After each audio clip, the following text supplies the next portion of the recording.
नमस्कार दोस्तों। आपने देखा कि किस तरह से मुख्तार अंसारी के जनाजे में लोगों की हुजूम उमड़ पड़ा है। लोग हिंदू या मुसलमान सब लोग वहाँ पे जा रहे हैं।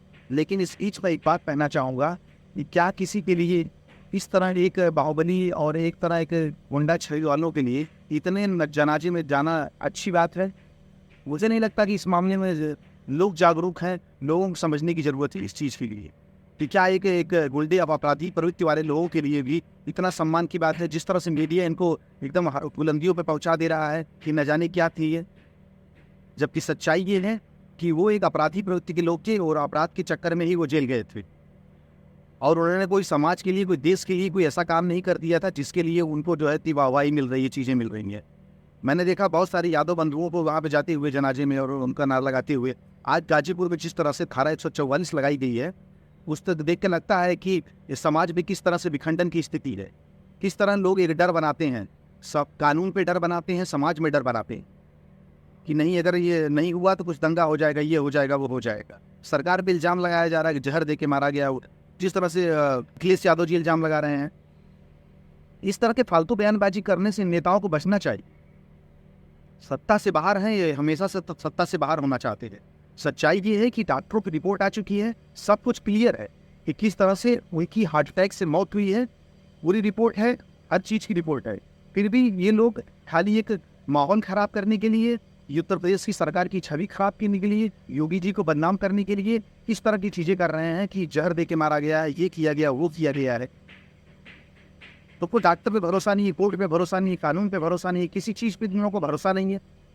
हर जगह बस सवाल उठाना इनका काम है कि सरकार, वर्तमान सत्ता में जो सरकार है, उस पर सवाल उठाओ, किस सरकार पे सवाल उठाओ, इनके गुनाहों पे पर्दा डालो। मैं तो यहाँ तक कहना चाहूँगा, चाहे जैसे भी मरा हो, है तो अपराधी ही, और अपराधी के लिए कोई सहानुभूति नहीं होनी चाहिए किसी के लिए भी।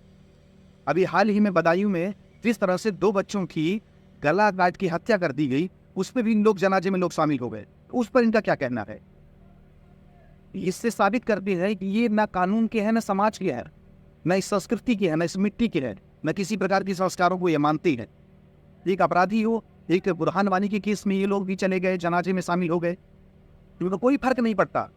ऐसे कुछ तत्व हैं इस देश में, कोई फर्क ही नहीं पड़ता इनके कि उसकी क्या आपराधिक प्रवृत्ति है, वो आतंकवादी है, गुंडा है, बदमाश है, बस चलो भैया जनाजे में। क्यों? क्योंकि हमारे जाति का है, हमारे धर्म का है, हमारे मजहब का है। तो इस तरह की चीज़ें दूर होनी चाहिए। एक अपराधी को अपराधी की नज़र से ही देखना चाहिए। अखिलेश यादव को भी ऐसे बयानों से बचना चाहिए, नहीं तो आने वाले लोकसभा चुनाव में उनको भारी नुकसान का सामना करना पड़ सकता है। दोस्तों, मुख्तार अंसारी एक बाहुबली विधायक था और उसको जिस तरह की सज़ा मिली जेल में, जेल के दौरान उसकी हालत ख़राब हुई, सरकार ने पूरा इलाज कराया, सरकार ने उसको ICU में रखा, डॉक्टरों के परामर्श में रखा, टाइम टाइम से दवाई दी गई। सरकार की तरफ से कोई कमी नहीं है।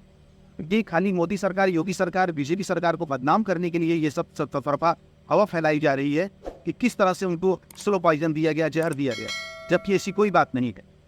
सारी रिपोर्टें स्पष्ट हैं कि उनकी मौत स्वाभाविक है और हार्ट अटैक से हुई। बाकी कमेंट में आप सब बताइए, आपको क्या लगता है कि सरकार पे उंगली उठाने वाले और जनाजे में भीड़ पर ले जाके जो है माहौल को खराब करने वाले लोग, नारेबाजी करने वाले और इस तरह से उत्तर प्रदेश में कानून व्यवस्था को गड़बड़ करने वाले लोग किस हद तक सही हैं? कमेंट करके बताइए। जय हिंद, जय भारत।